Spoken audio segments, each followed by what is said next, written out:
Selamat siang, Bapak dan Ibu peserta webinar. Selamat bergabung di sesi webinar Directions Live Online.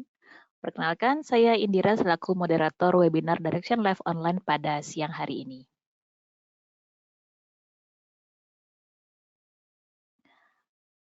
Webinar kali ini berjudul Menuju Satu Data Indonesia dengan ArcGIS atau Achieving One Data Indonesia Goals with ArcGIS. Di mana pada sesi webinar ini kita akan membahas bagaimana pemanfaatan perangkat ArcGIS untuk berbagi data dan memajukan kolaborasi di semua tingkatan pemerintahan. Dengan kapabilitas ArcGIS yang komprehensif, kolaborasi menjadi lebih mudah dengan adanya standarisasi dan tata kelola data, serta memungkinkan visualisasi data untuk pengambilan keputusan yang lebih efektif dan terinformasi.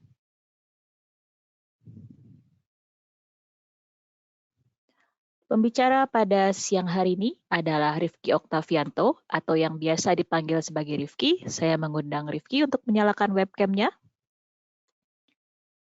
Dan sambil sekilas saya bacakan profil mengenai beliau, yaitu Rifki meraih gelar sarjana dari Teknik Geodesi dan sudah berpengalaman selama lebih dari 5 tahun di bidang GIS.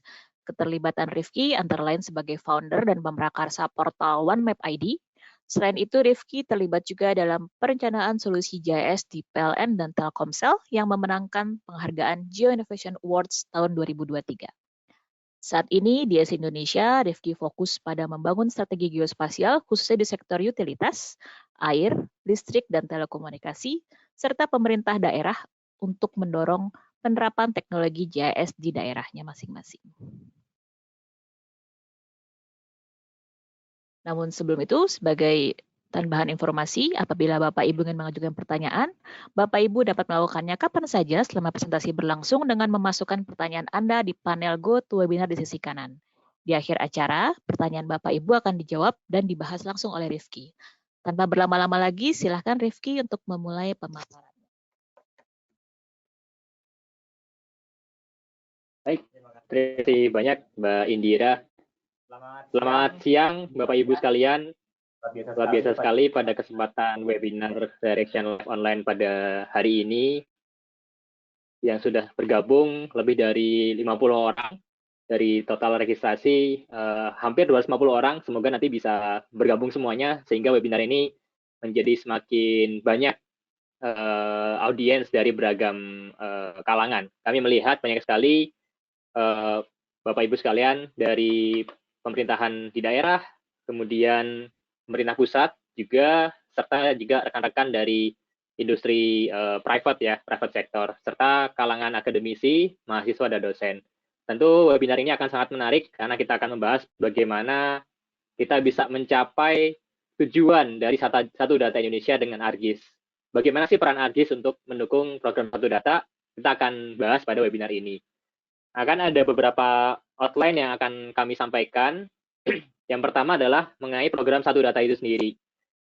Jadi sebelum kita membahas terkait dengan program Satu Data Indonesia itu sendiri, ada satu kutipan pidato kenegaraan Bapak Presiden Joko Widodo yang disampaikan dalam Majelis Permusyawaratan Rakyat atau MPR pada tahun 2019. Beliau menyampaikan bahwa data adalah jenis kekayaan baru bangsa kita. Dan kini data lebih berharga dari minyak, di mana secara global juga disampaikan terkait bagaimana data is the new oil, bagaimana pentingnya data di era industri 4.0 dan digitalisasi yang ada. Nah, bagaimana terkait dengan Satu Data Indonesia itu sendiri? Program apa sih ini? Seperti itu.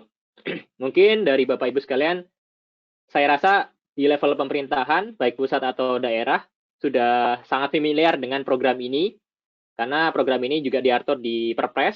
Namun bagi rekan-rekan yang ada di industri private atau bahkan akademisi yang mungkin belum mendengar istilah Satu Data Indonesia, akan kami coba untuk sampaikan bagaimana secara ringkasannya seperti itu.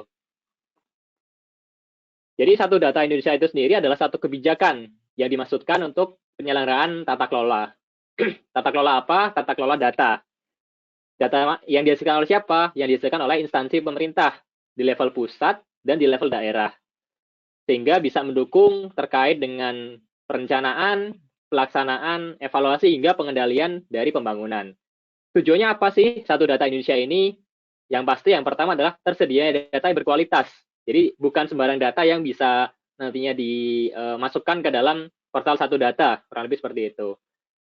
Dan data itu mudah diakses, mudah dibagi pakaikan atau di share dan digunakan oleh banyak kalangan, baik itu antar instansi pusat dan daerah atau stakeholders yang lain. Dan kemudian juga sebagai acuan pelaksanaan oleh pemerintah instansi pusat dan daerah dalam pengelolaan data. Kemudian juga mendukung sistem statistik secara nasional, serta yang pasti diharapkan oleh smart people pada era digitalisasi ini adalah mendorong keterbukaan dan transparansi data. Ada 4 prinsip di kebijakan satu data Indonesia. Yang pertama adalah memenuhi standar data. Jadi standar data dikeluarkan oleh pembina data. Dengan adanya standar ini, tentunya nanti data yang diproduksi oleh produsen data ini memenuhi kaidah-kaidahnya. Jadi terkait dengan satuan atau unit dari data juga sudah merepresentasikan dari standar yang dikeluarkan seperti itu. Jadi jangan sampai ada perbedaan persepsi mengenai satu data sampai ke satuan datanya. Kemudian memenuhi kaidah interoperabilitas data. Ini yang mendukung tujuan untuk mudah diakses dan dibagi pakaikan. Jadi jangan sampai data yang sudah dibangun, sudah dipublikasikan, itu susah untuk diinteroperabilitaskan atau untuk berbagi pakaikan. Kemudian menggunakan kode referensi atau data induk. Ini juga dikeluarkan oleh pembina data ya, terkait dengan data-data yang ada, itu dikeluarkan kode referensinya. Jadi masing-masing layer punya satu identifikasi, sehingga seragam yang diproduksi satu instansi pusat sampai ke level di daerah. Kemudian yang paling penting adalah memiliki metadata. Ini yang kadang terlupakan karena metadata itu sendiri adalah informasi dari data. Sehingga nanti ketika kolaborasi data ini kita tahu, oh data ini historisnya seperti ini, akuisisinya seperti apa, metodenya, kemudian term of use-nya seperti apa. Ini diatur di metadata. Dan yang paling penting adalah Perpres yang mengatur ini adalah nomor 39 tahun 2019. Di mana secara gambaran umum adanya pembentukan kelembagaan di level pusat mungkin terkait dengan dewan pengarahnya, kemudian pembina data di tingkat pusat, kemudian di level daerah juga diturunkan ada wali datanya di tingkat daerah, kemudian produsen datanya juga seperti itu. Nah, infografis ini kami ambil dari buklet Satu Data Indonesia yang dikeluarkan oleh Sekretariat Satu Data Indonesia tingkat nasional, Kementerian PPN atau Bappenas tahun 2021. Kemudian jenis data apa saja yang ada dalam Satu Data Indonesia? Ada 3, Bapak Ibu sekalian. Pertama, data statistik. Pembina datanya adalah BPS, Badan Pusat Statistik Nasional. Kemudian data geospasial. Pembina datanya adalah Badan Informasi Geospasial. Dan yang terakhir adalah data keuangan. Pembina datanya adalah Kementerian Keuangan Republik Indonesia. Jadi 3 data inilah yang ada di dalam lingkup naungan kebijakan Satu Data Indonesia. Mengapa Satu Data Indonesia sangat penting? Nah, ini menjadi pertanyaan. Kenapa sih Satu Data Indonesia? Apakah datanya satu atau seperti apa? Ternyata kalau kita melihat secara perspektif yang lebih luas, secara high levelnya seperti itu, ternyata Satu Data Indonesia menjadi pijakan transformasi dalam penyusunan kebijakan. Tentu dilandasi oleh peraturan yang sudah ada, Perpres 39 2019 terkait dengan Satu Data Indonesia, kemudian juga selaras dengan Perpres nomor 95 2018 tentang sistem pemerintah berbasis elektronik atau kita kenal sebagai SPBE. Di mana untuk menjalankan SPBE itu membutuhkan data dan informasi yang berkualitas. Nah, ini diatur lebih lanjut lagi oleh tadi ya masing-masing data yang ada di dalamnya, mulai dari terkait statistik, ada UU nomor 16 tahun 97 terkait dengan data geospasial, UU 4 2011, kemudian terkait dengan keuangan negara, UU 17 2003. Sehingga sistem tersebut dari data-data yang ada menghasilkan data informasi yang berkualitas sebagai pijakan pemerintah yang berkualitas dalam nantinya menyusun kebijakan. Kurang lebih seperti itu Bapak sekalian. Jadi mengapa sih Satu Data Indonesia ini sangat penting untuk Indonesia? Jadi kutipan presentasi ini kami ambil dari Hanafi, salah satu deputi di Bappenas tahun 2019, yaitu mengenai presentasinya dengan judul Kebijakan Satu Data Indonesia menuju Big Data Nasional. kurang lebih itu overview terkait dengan program Satu Data Indonesia. Berikutnya akan kami lanjutkan mengenai pembahasan spatial data infrastructure. Mungkin lebih ringkasnya adalah infrastruktur yang mendukung Satu Data Indonesia untuk data geospasial. Jadi kita ingin meng-highlight di sini adalah kita sudah mendengar terkait dengan geoportal yang ada di Indonesia sejak adanya UU nomor 4 2011 ini tadi ya, karena menjadi amanat pemerintah daerah, pemerintah pusat sudah pastinya menyelenggarakan penyebarluasan informasi geospasial. Jadi wujud yang paling praktis yang kita biasa akses adalah geoportal. Tapi kita akan membahas lebih dari sekedar spatial data infrastructure itu sendiri. Seperti apa? Kita akan simak, Bapak Ibu sekalian. Kita berangkat dari yang namanya adalah open vision. Ini satu istilah yang Esri bawa gitu ya. Dan kami percaya bahwasanya sharing, kemudian kolaborasi, dan interoperability sangat penting untuk mengatasi tantangan-tantangan yang ada saat ini secara mendesak. Banyak sekali ya tantangan-tantangan yang Bapak Ibu sekalian hadapi, baik di level instansinya gitu ya, atau mungkin di level bisnisnya, kalau di sektor private biasanya seperti itu. Kemudian open vision ini akan menciptakan suatu sistem yang diharapkan open, terbuka, accessible, bisa diakses, dan interoperable, sehingga mendorong efisiensi serta inovasi. Nah, ini yang mungkin kita tekankan di sini adalah terkait dengan efisiensi dan inovasi. Jadi harapannya lebih dari sekedar SDI yang sudah ada gitu. Jadi perkembangan SDI atau Spatial Data Infrastructure sekarang sudah menuju yang namanya adalah Integrated Geospatial Infrastructure. Jadi memperluas sehingga melampaui data supaya menjadi apa? Menjadi pengetahuan dan pemahaman atau knowledge dan insight. Kalau dulu kita kenal teknologi yang ada di balik dari spatial data infrastructure adalah sebagai search and discovery platform terkait dengan cataloging metadata, kemudian federasi ke portal. Kita ingin dorong ke arah yang kanan nih, yaitu bisa integration dan bisa digunakan lebih lanjut. Lagi-lagi untuk apa? Untuk mengubah ya dan melampaui data itu sendiri secara hierarki. Ketika sudah masuk ke piramid yang lebih tinggi, bisa menjadi pengetahuan dan pemahaman, kurang lebih seperti itu. Sehingga menciptakan suatu yang namanya adalah digital ecosystem. Di sini kalau kita lihat, banyak sekali jaring-jaring yang ada gitu ya, interkoneksi antara satu portal dengan portal yang lain, kemudian satu stakeholders dengan stakeholders yang lain. Jadi kalau kita gambarkan, dulu mungkin awalnya adalah SDI ini sebagai cookbook gitu ya, buku masak gitu ya. Kita kalau melihat buku masak tahu, oh ini ada menu ini ya di masakan. Oh komposisinya apa sih? Kita lihat contoh satu menu, ada informasi menu ini adalah tersusun dari komposisi bahannya ini, kemudian cara membuatnya ini. Biasanya terkait dengan metadatanya gitu ya. Kita tahu ada data, ada metadata. Tapi kita ingin transformasikan integrated geospatial infrastructure adalah menjadi gambarnya suatu restoran gitu ya. Jadi kalau kita ke restoran, kita nggak hanya lihat menu, tapi sudah bisa mesan menunya sampai disajikan dalam satu bentuk menu yang di cookbook tadi gitu ya. Jadi kurang lebih secara praktisnya adalah integrated geospatial infrastructure menyajikan satu bentuk informasi yang lebih terinformasi ya. Data yang lebih terinformasi, kurang lebih seperti itu. Jadi dulu kita mungkin berangkat dari cookbook, sekarang sudah jadi satu restoran yang mana disajikan, surfing, baik itu bentuknya aplikasi, kalau dalam bentuk data ya, visualisasi datanya, kemudian mungkin ada dashboardnya, ada hub, ada story map, dan lain sebagainya, yang akan kami kupas tuntas di bagian berikutnya. Kemudian kita juga menangkap pentingnya kolaborasi sebagai kunci untuk hal ini bisa berjalan. Karena kolaborasi di sisi geospasial akan melibatkan 3 pihak ya. Ada data providers, yang ini mungkin di Indonesia secara lebih rinci diatur ya oleh peraturan yang ada, termasuk siapa yang menjadi wali datanya, kemudian siapa yang menjadi produsen datanya.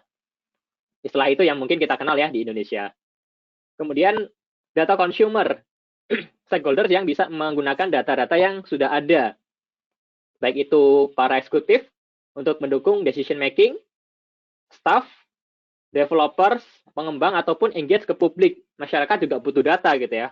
untuk banyak hal yang mereka bisa kerjakan. Kemudian juga ada namanya coordinating body. Ini mungkin lebih ke arah bagaimana technical committee, adanya konsil atau forum terkait dengan geospasial dan statistik, misalkan seperti itu, dan lain sebagainya. Dan ini kami rasa juga diatur lebih spesifik di UU nomor 4 tahun 2011 khususnya untuk geospasial. Karena kita melihat ada 5 pilar ya dalam penyelenggaraan infrastruktur informasi geospasial. Jadi tidak hanya sekedar teknologi, tapi juga ada terkait dengan kelembagaannya, terkait dengan hal-hal yang lain juga diatur. Jadi kolaborasi geospasial yang kita dorong sebagai kunci untuk program ini bisa berjalan dengan baik. Kemudian di dalam ArcGIS juga lebih dari sekedar SDI yang kita kenal. Jadi saat ini sudah mengadopsi standar-standar yang common ya di industri dan juga diadopsi juga oleh pembina data khususnya geospasial yang ada di Indonesia oleh BIG. Jadi sudah comply juga teknologi ArcGIS ini terkait dengan standar-standar yang sudah ada, mulai dari dengan proses data dan metadata sebagai tempat untuk kita bisa memproduksi data, misalkan menggunakan toolsnya adalah ArcGIS Pro, satu desktop software untuk GIS, generasi terbaru setelah web, terkait dengan domain data modelnya, kita sudah punya standar gitu ya, Inspire, ISO LADM, IHO S57 dan lain sebagainya. Kemudian dari sisi web service dan metadata ketika publikasi kemana? Publikasi ke web GIS platform seperti ArcGIS Enterprise ataupun ArcGIS Online. Sebelum publikasi kita lengkapi metadatanya data itu sendiri dengan standar yang ada. Misalkan terkait dengan ISO 19115 atau menggunakan Inspire dan lain sebagainya. Kemudian ketika sudah berkolaborasi, bekerja dengan partner, untuk bisa nantinya data itu bisa digunakan lebih lanjut, ya kita bisa provide itu dalam bentuk misalkan web service atau API. Web service yang ada di dalam ArcGIS system, khususnya ArcGIS Enterprise dan ArcGIS Online, itu ada geoservice bentuknya REST. Ini yang common ya, digunakan pertukarannya antar ArcGIS ataupun keluar ArcGIS juga bisa, ataupun yang nantinya bisa dikonsumsi oleh open platform yang lainnya. Ini kebanyakan juga sudah bisa mendukung format ini, yaitu format OGC, Open Geospatial Consortium, seperti WFS, UMS, UMTS, dan lain sebagainya. Kemudian terkait dengan open and private data, ini kadang jadi challenge juga ya, standarnya ArcGIS gimana ketika mengelola data privasi gitu ya. Ada banyak hal tentu yang kita ingin sampaikan di sini adalah standarnya. Jadi terkait dengan security, kita punya namanya Trust ArcGIS untuk bisa memastikan data yang kita publikasikan sharing levelnya itu sesuai, apakah di sharing ke level individu, grup, atau bisa dikonsumsi juga oleh publik.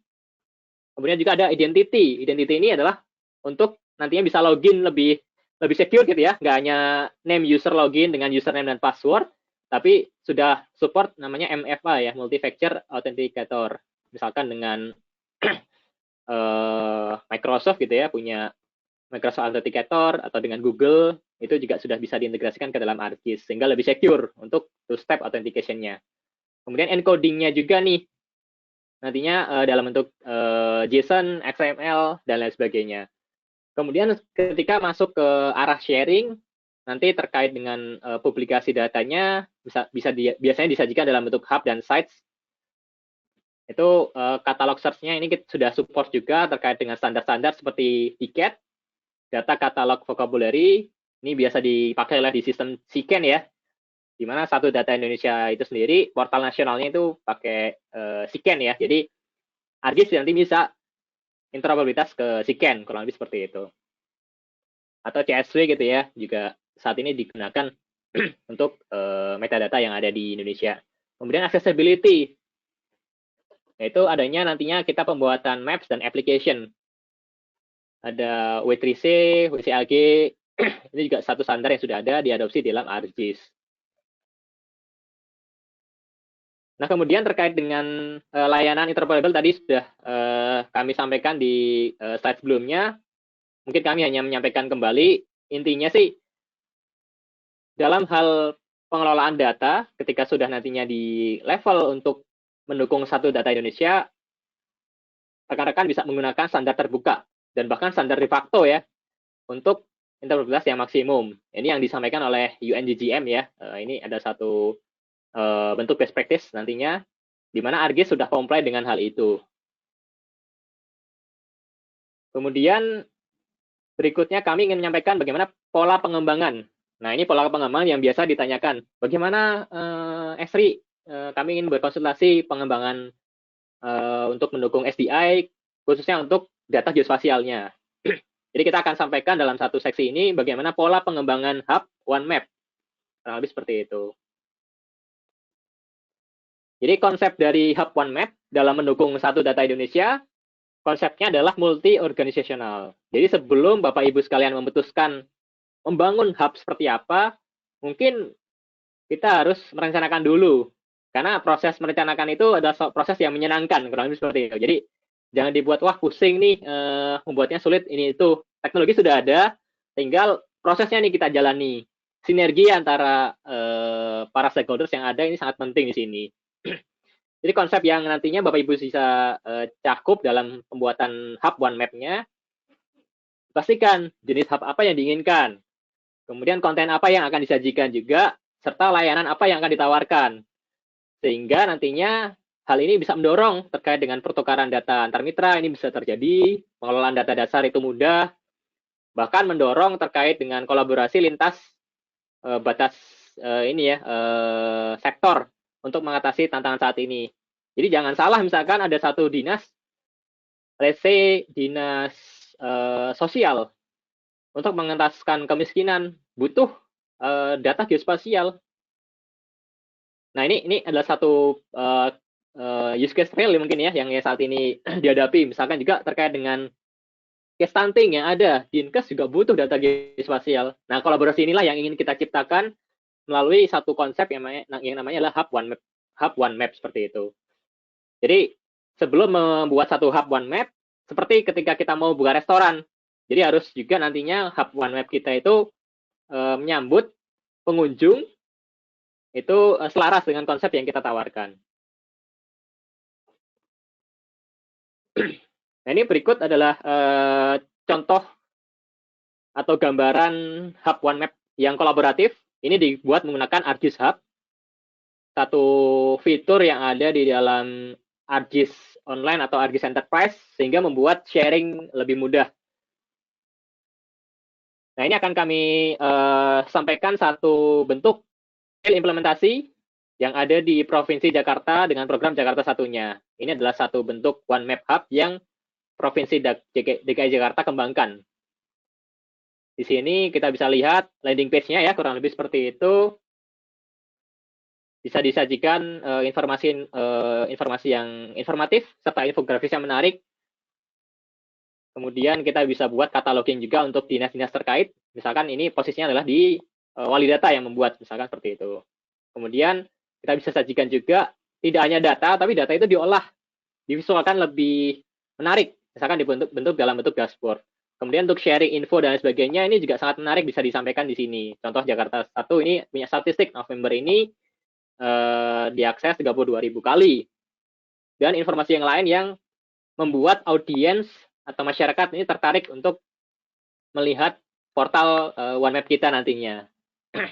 Saat ini mungkin yang case menariknya adalah ingin lihat tata ruang ya biasanya.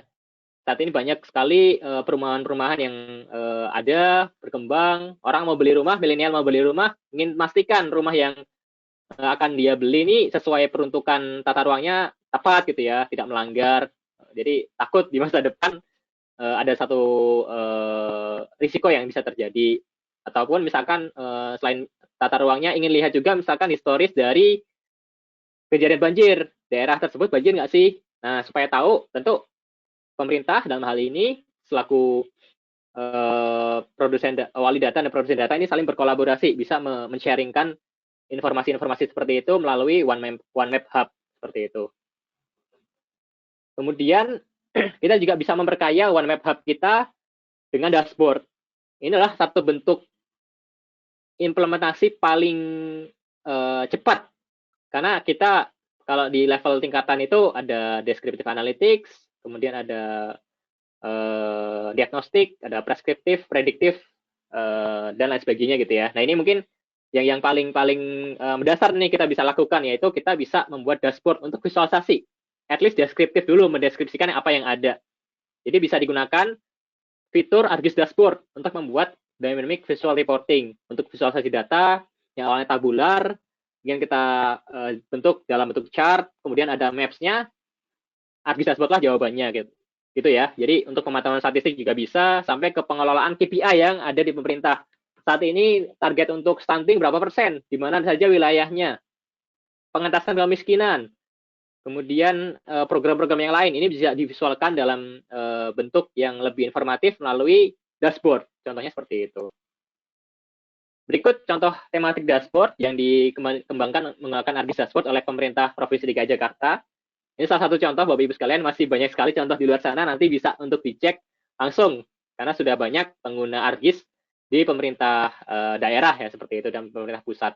Ini contohnya adalah terkait dengan dashboard informasi ruang terbuka hijau. Jadi masyarakat bisa tahu, atau mungkin stakeholders yang terkait bisa tahu, Jakarta saat ini berapa luas sih RTH-nya, di setiap wilayah seperti apa RTH-nya. Ini interaktif. Jadi menciptakan interaksi dari konten yang ada di OneMap Hub kita. Jadi lebih kaya OneMap Hub kita, seperti itu. Nah, berikutnya adalah terkait dengan data storytelling. Ini juga tidak kalah penting. Jadi dalam OneMap Hub kita sudah punya landing page-nya, diperkaya dengan dashboard untuk data-data yang tadi divisualkan lebih bagus, lebih menarik. Kemudian bisa diceritakan kepada audiens melalui data storytelling. Nah, ini yang kadang terlupakan. Jadi kadang orang kan dalam melihat dashboard, perspektifnya masing-masing ya.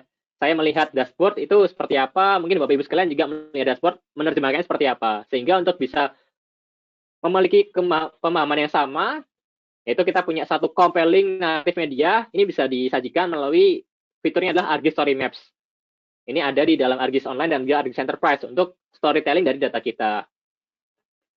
Jadi bisa membuat collection, bisa meng-custom desainnya, bisa menambahkan banyak sekali multimedia, image, video, audio, dan yang terakhir bahkan fitur terbaru bisa membuat namanya e-magazine gitu ya.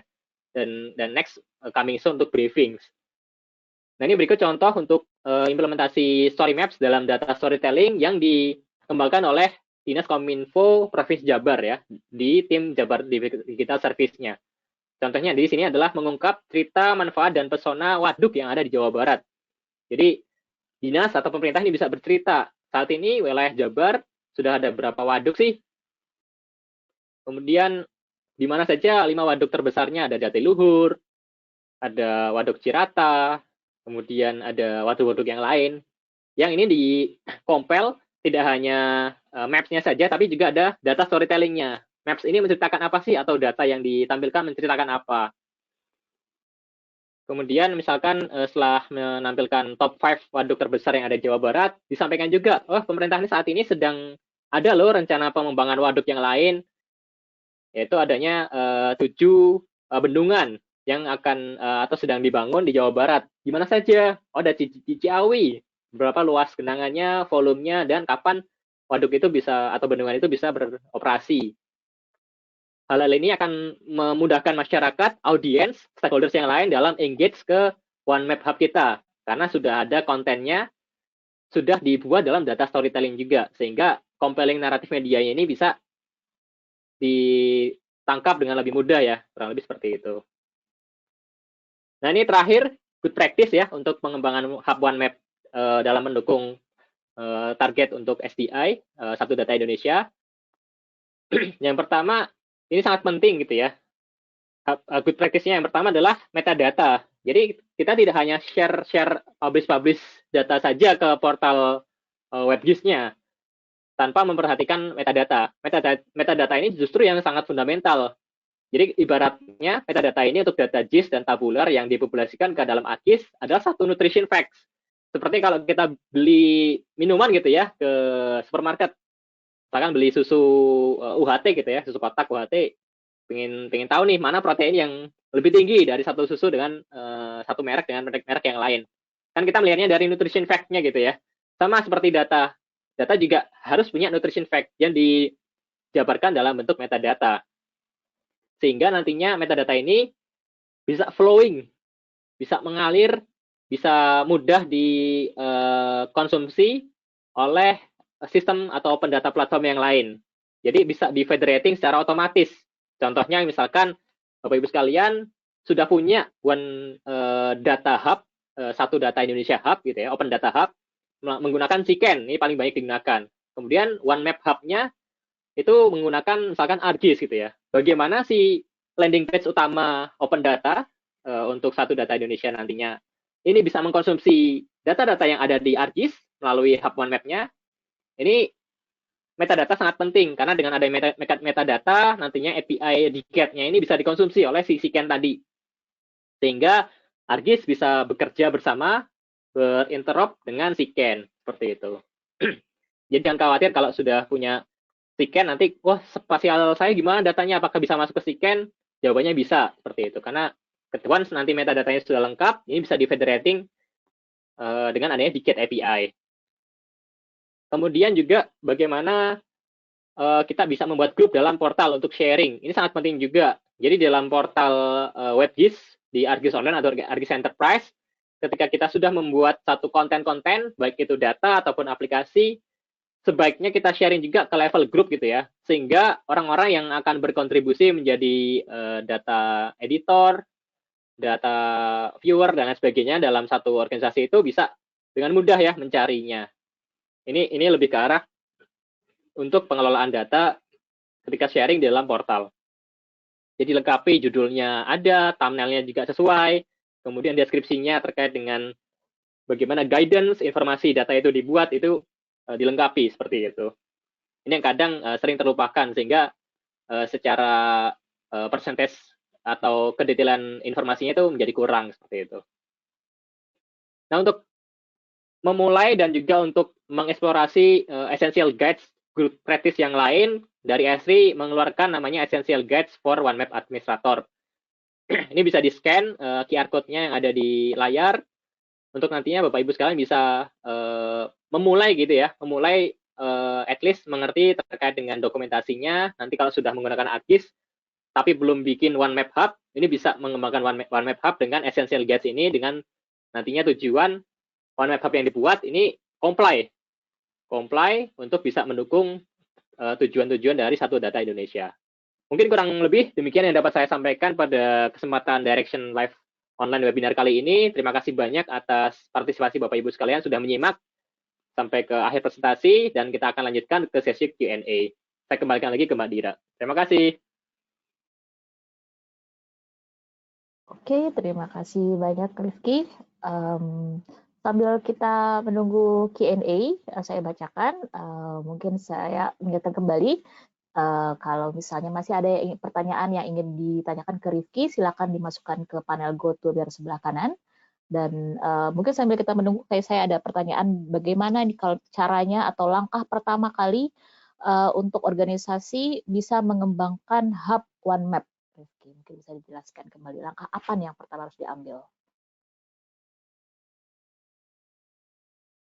Terima kasih banyak Mbak Indira atas pertanyaan dari audiens yang disampaikan. Pertanyaan pertama, langsung ya, nanya praktisnya, seperti apa langkah-langkah untuk bisa mengembangkan OneMap Hub ini. Yang pertama, kita memahami ada 3 komponen ya, yang saling bersinergi. Yaitu ada people, ada proses, ada teknologi. Saya rasa teknologi ini sudah siap, ArcGIS sudah siap dengan segala fitur yang advance dan comply dengan standar yang ada untuk mendukung program Satu Data Indonesia. Kemudian kita selaraskan lagi nih bagaimana people yang ada di dalamnya, kemudian prosesnya. Nah, biasanya akan saling bergantung nih. Ketika teknologi ada tapi people tidak ada, nggak jalan juga. Atau people-nya sudah ada, namun misalkan prosesnya masih belum clear juga, ya bisa terhenti atau mungkin jadi kurang strategis. Jadi kami rasa itu bisa distrategikan dan disinergikan antara teknologi yang sudah ada, kemudian dengan people dan proses yang ada. Nah, biasanya proses yang menjadi sangat penting. Nah, ini nantinya mungkin Bapak Ibu sekalian bisa cek ya terkait dengan khusus untuk data geospasial, itu ada 5 aspek ya yang tadi kami sampaikan dalam hal penyelenggaraan infrastruktur informasi geospasial. Ada 5 standar, salah satunya adalah teknologi. Selain itu juga ada terkait dengan kelembagaan. Nah, ini perlu dibentuk. Itu part of dari proses. Once kelembagaannya sudah ada, kemudian sudah dibentuk atau disahkan dalam peraturan bupati misalkan atau wali kota, itu akan bisa jalan karena sudah ada komitmen dari leadership-nya seperti itu. Kemudian kalau sudah ada, biasanya akan dipetakan kembali siapa yang menjadi wali data, siapa menjadi produsen data. Nah, ini biasanya wali data di Bapeda kah atau di Kominfo, kemudian produsen data di OPD atau dinas yang memproduksi data tematik masing-masing gitu ya. Misalkan dinas PUPR, tematiknya terkait dengan infrastruktur, kemudian terkait dengan dinas kesehatan, tematiknya terkait dengan kesehatan, kemudian dinas-dinas yang lainnya. Ketika sudah termappingkan terkait dengan tupoksi produksinya apa datanya, tools ini akan masuk nih, ArcGIS, bisa dimanfaatkan lebih lanjut. Terkadang start dari data saya tabular nih, Esri, ArcGIS ini bisa nggak sih mengkonsumsi data tabular gitu ya? Sangat bisa. Yang pasti untuk sebelum memulai konversi data tabular, data dasar itu sudah disiapkan gitu ya. At least misalkan pakai dulu nih data RBI gitu ya dari BIG, data rupa bumi Indonesia terkait dengan batas wilayahnya, data tutupan lahan, data jalan dan sebagainya. Tinggal nantinya di atasnya itu mengisi tematik-tematiknya. Misalkan butuh dari Dinkes nih ya, saya punya data tabular terkait dengan angka stunting per kelurahan dari bulan 1 sampai bulan 12 tahun 2023. Gimana caranya supaya bisa masuk nantinya ke OneMap Hub? Datanya tentu akan dikonversi supaya masuk ke atas tadi layar-layar dasarnya, layar-layar batas admin. Jadi kita bisa nanti dapat visualisasi seperti apa tren dari kejadian stunting yang ada di visualisasi batas kelurahan misalkan. Jadi tahu kelurahan mana yang tinggi stuntingnya dan mana yang sudah mereda seperti itu. Jadi itu sih kunci dari kami dalam hal mengembangkan OneMap Hub. Langkah-langkahnya adalah bisa sinergi antara people, proses, dan teknologinya. Seperti itu. Oke, terima kasih. People, proses, dan teknologi jadi intinya ya. Oke, ini ada pertanyaan yang masuk dari Asri Donald. Wali data ada banyak sekali, baik itu di pemerintah pusat maupun daerah, dan juga bisa masuk di sistem swasta. Pertanyaannya adalah bagaimana kategorisasi data dari berbagai wali data yang ada supaya OneMap Policy bisa terwujud dengan baik. Jadi bagaimana kategorisasi data dari berbagai wali data tersebut supaya OneMap Policy terwujud dengan baik. Baik, menarik sih memang kalau kita berbicara OneMap Policy ya. Sebetulnya sendiri untuk OneMap Policy kan diselenggarakan saat ini mungkin yang diatur dalam peraturan itu untuk peta 150.000 gitu ya, yang diselesaikan dulu gitu ya. Yang peta-peta yang lain mungkin setelahnya. Jadi inti dari OneMap Policy adalah satu peta ini ada satu bentuk standar dan referensi. Mungkin itu yang secara praktis kami tangkap.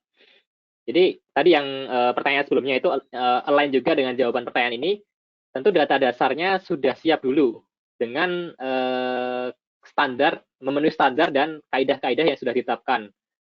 Jadi kadang kan yang jadi dilema adalah satu peta dengan peta yang lain karena sumber untuk digitasinya beda. Sehingga ketika kita match-kan, overlay-kan satu layer dari dinas A, dinas B, kok ada pergeseran atau apa? Karena mungkin data dasar yang digunakan di awal juga beda. Ada yang mungkin ekstrimnya digitasi dengan citra satelit yang disediakan oleh provider ya. Misalkan dari Esri itu punya world imagery.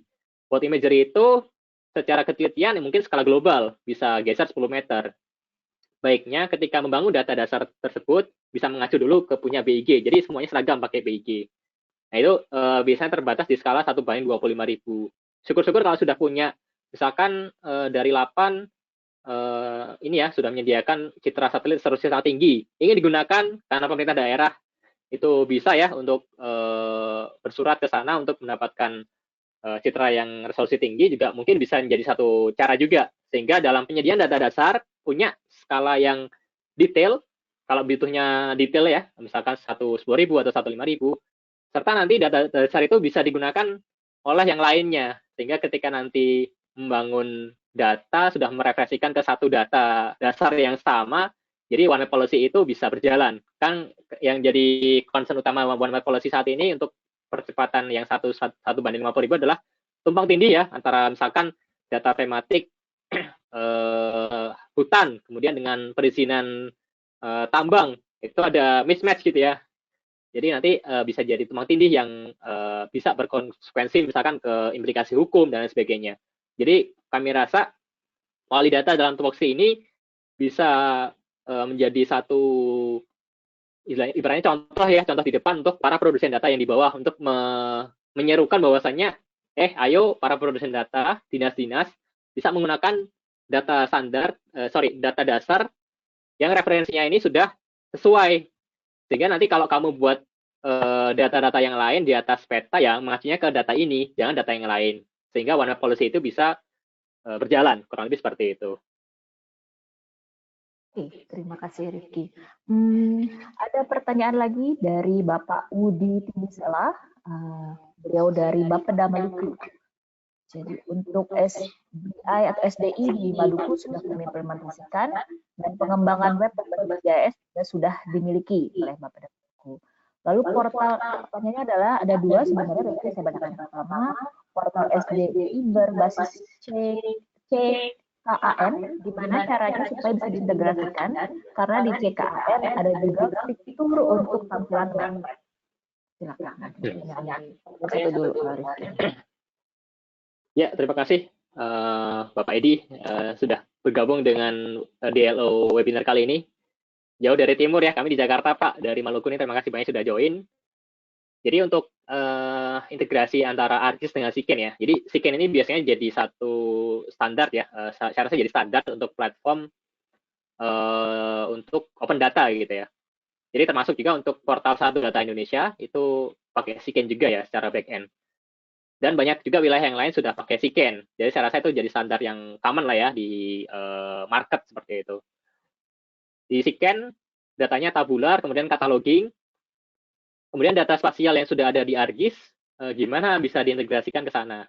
Nah, tentu untuk bisa diintegrasikan, kita juga perlu membuat tadi ya One Map Hub di ArcGIS, supaya nanti kita bisa meng-create namanya Diket API. Jadi Diket API nantilah yang akan dikonsumsi oleh Siken, sehingga bisa mengharvest data-data yang tersimpan di ArcGIS untuk bisa masuk ke katalognya si Siken. Di Siken ada maps, betul di Siken ada maps, namun terkadang untuk di sisi visualisasi terkait dengan pembuatan tematik yang ini ya dibutuhkan, misalkan pembuatan dashboard atau web aplikasi yang lain, kami rasa bukan pada porsinya untuk Siken itu. Mungkin Siken hanya menampilkan misalkan data itu adalah titik satu poligon, kemudian visual di atas mapnya seperti apa. Jadi ada keterbatasan di situ. Makanya muncullah satu integrasi antara ArcGIS dengan Siken. Jadi harapannya bisa saling komplementari ya, Siken pada porsinya Siken, ArcGIS dengan porsinya ArcGIS sebagai foundation dalam hal pengembangan One Map Hub gitu ya. Dengan tadi ada konten yang bisa divisualkan dalam bentuk dashboard, kemudian juga ada data storytelling juga seperti itu. Nah, integrasinya biasanya dibutuhkan untuk cataloging aja seperti itu. Jadi nanti bisa mengakses ke Siken-nya sebagai landing page utama biasanya gitu ya, sehingga tahu data spasialnya ada apa saja ketika itu nanti dibuka. Sebenarnya ujungnya juga akan ke ArcGIS secara sumber datanya ya seperti itu. Jadi tidak berdiri sendiri. Jadi yang paling penting di sini adalah integrasi antara Siken dan ArcGIS-nya seperti itu. Oke, ini mungkin nyambung ke pertanyaan selanjutnya dari Pak Wudi juga. Secara kelembagaan karena SDI sudah ada di Maluku, bagaimana Esri bisa menyediakan solusi untuk data yang dihasilkan dan dipublikasi di portal SDI, bisa juga diproses menjadi data spasial dan diintegrasikan dengan portal SDI. Oke, baik. Paling possible yang bisa kami sampaikan di sini ke Pak Di tadi ya, dari Bapeda Maluku, kita ada dokumentasi Pak yang bisa nanti digunakan sebagai guidance ya untuk bisa mengintegrasikan. Namun kalau misalkan nantinya ada kebutuhan yang lain ya, misalkan untuk yang lebih kompleks, nantinya mungkin di sesi webinar akan ada survei yang diberikan oleh Mbak Indira. Nanti di situ mungkin kita akan bisa berdiskusi lebih lanjut Pak seperti itu. Namun yang kami bisa sampaikan dokumentasinya ada Pak, nanti mungkin bisa dicari bagaimana integrasi ArcGIS dengan portal SDI yang ada gitu ya, misalkan dengan Siken. Nantinya Diket-nya itu yang akan jadi kunci sih, Diket API. Lebih seperti itu jawaban dari kami. Baik, terima kasih Rifki. Lalu selanjutnya ada pertanyaan dari Pak Syahrul Ramadan Kamil. Beliau bertanya, apakah ini bisa dilakukan dengan AGOL, dengan ArcGIS Online? Silakan, Rifki. Ya, sangat bisa Pak. Jawabannya sangat bisa. Selain Goal ini dimanfaatkan untuk store data ya, untuk konversi jadi web service, nanti untuk pembuatan WebGIS ya, dengan pengembangan aplikasi web seperti dashboard. ArcGIS ini juga secara back-end sama ya, hampir sama antara Enterprise dengan ArcGIS Online, sama-sama punya REST API, kemudian juga punya untuk standar di Diket ya.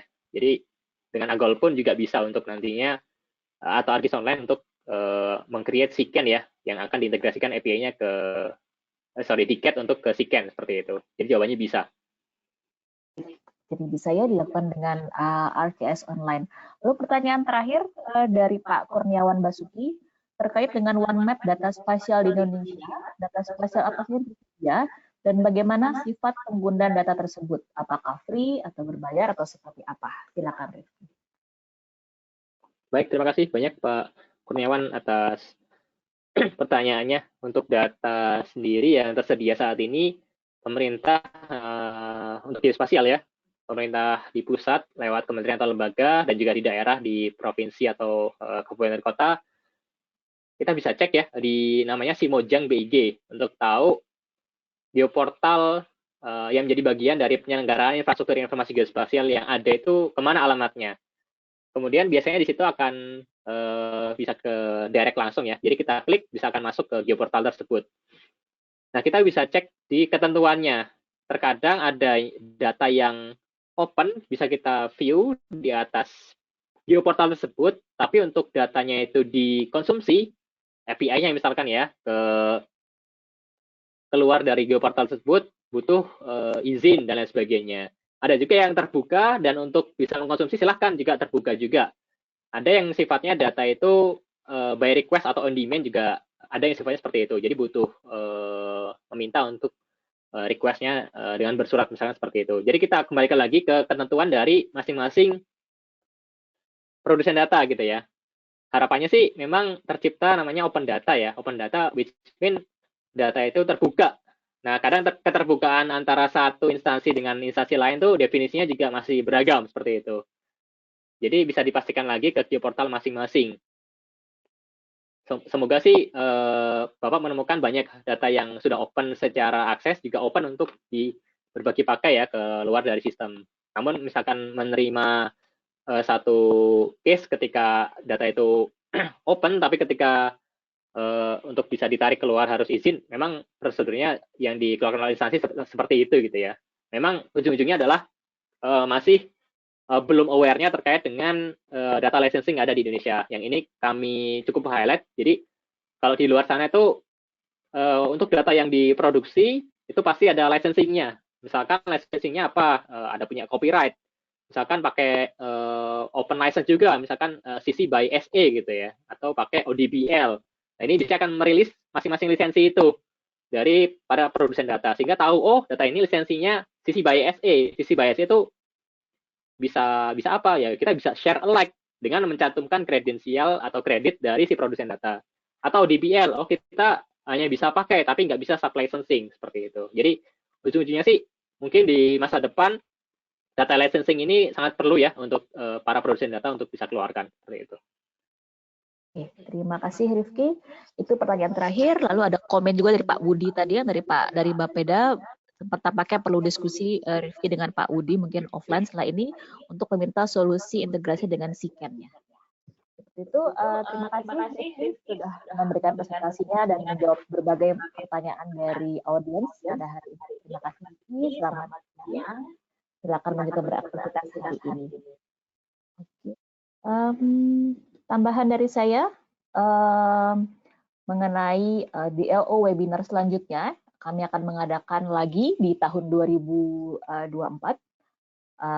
Silakan scan QR code yang ada di layar Bapak Ibu untuk berlangganan dan menerima notifikasi by email untuk mengenai pertanyaan informasi di LO webinar selanjutnya dan update dari acara kami yang akan mendatang.